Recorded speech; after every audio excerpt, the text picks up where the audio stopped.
dalam 15-12, Cambodia 15 juta. You bayangkan seluruh Asia kita tawan sampai jadi jutawan. We are better than Europe, we are better than USA. So ada nampak wawasan dia, dan lepas itu saya pun buatlah kertas kerja saya. It's about trusting yourself, my friend. You have to believe. Formula nombor 1, you kena trust yourself. Kalau you tak trust this product can go far as what the boss believe, you will never do it. Sebab you have to believe in yourself. Selalu saya bilang dengan diri saya, di dalam diri saya ini ada satu budak kecil yang selalu cakap, you tak akan berjaya. Pasti ada budak kecil yang kat dalam diri itu mengatakan you tak akan berjaya, you akan sihat. Mana ada satu benda ni cari-cari boleh baik, mana ada satu benda produk ni terus you sapu-sapu you boleh jadi jutawan. Hari ini, maaf Tuan Azri, berapa jutawan Tuan Azri dah lahirkan? 15 jutawan berita. Dan hari ini saya lihat lebih kurang 9 negara testimoni dibukukan, 9 negara Kementerian Kesihatan dan luluskan, dan lebih banyak doktor dalam melibatkan dalam perniagaan. It's not only the doctor, it's the business owner, and they start to believe in the product. You go to YouTube, you go to social media, it's already everywhere. Today the whole world is watching you, Singapore. The whole world is watching you, Singapore.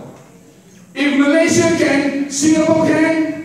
I can't hear you. If Malaysia can, Singapore can? Yeah. If Indonesia can, you can? Yeah. If Myanmar can, you can? Yeah. If Thailand can, you can? Yeah.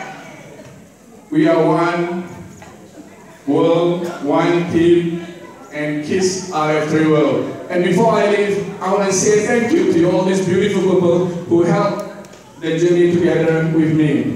First, I want to say thank you to my mom.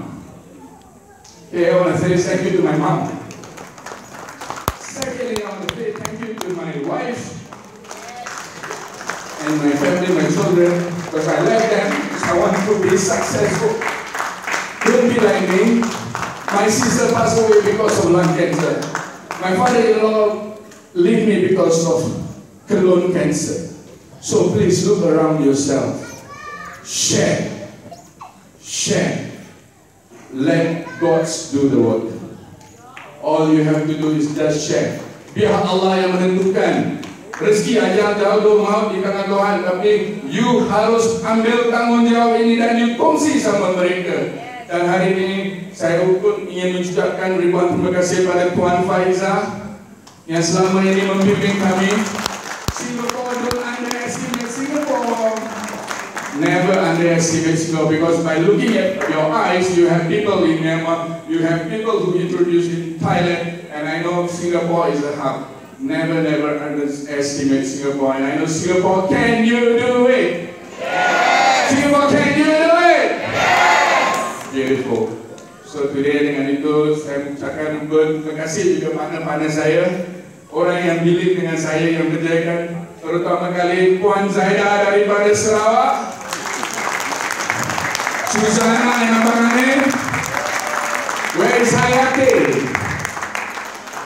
Hayati, Norida, Maimuna. I hope I don't miss anyone. Zakia Hussein. Okay, these people believe in the product. They believe in self, and now they are the stockists in Singapore, and there will be more stockists in Singapore. In Cebu, with the leadership of Zaida, they're going to have about 20 more stockists. I'm going to Cambodia, I'm going to produce this, I'm going to share and share and share and share and share until I become jutawan. Saya minta maaf, hari ini adalah satu perkongsian saya dengan anda. Jika anda ingin ketemu saya sebentar lagi, saya akan cerita lebih banyak perjalanan saya. Tapi sebelum itu saya mengucapkan ribuan terima kasih sebanyak-banyak tinggi kepada Puan Faizah, Selamuddin, Puan Azri, Puan Nizam, dan juga my mentor, Sambari. Dan dengan itu, saya mengucapkan buat langkah anda dengan Bismillahirrahmanirrahim, insyaAllah anda akan berjaya, dan saya doakan anda semua. Dengan itu, thank you very much, and I love all of you. Thank you very much.